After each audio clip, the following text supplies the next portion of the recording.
And now we're down to solving this circuit. What I want to do now is put in the component values and solve this specific circuit. Let me move the screen up again.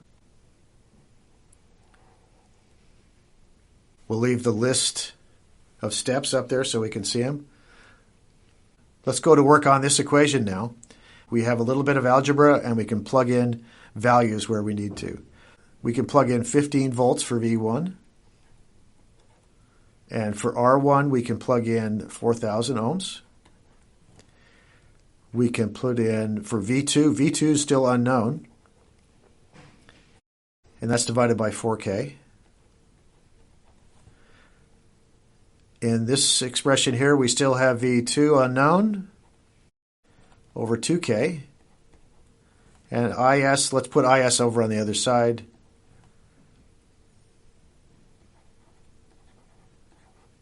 IS was 3 milliamps. Let's just keep working at this now. V2 times 1 over 4K plus 1 over 2K equals 3 milliamps. Oh, get my minus signs right. Minus sign over here. Let's bring the constant term over to this side. So this is 15 volts divided by 4K. And continuing over here, we have minus V2. Let's combine those two resistor terms. So it's going to be 1 plus 2 over 4K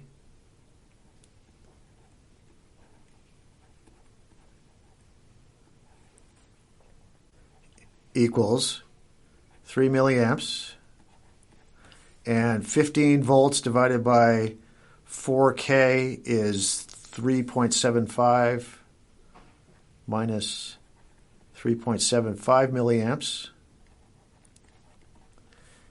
Moving on, minus V2 equals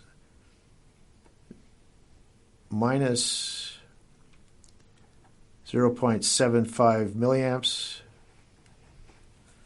times 4K over 3. Let's get rid of the two minus signs. We don't need those anymore. And V2 equals 1 volt. That's good. We solved it. We solved for our two voltages. We have one here and we have one over here. And we can check off the last step.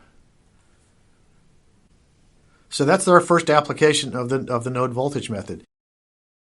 I want to show you one more thing that is a powerful part of this technique. Let me quickly sketch the schematic again.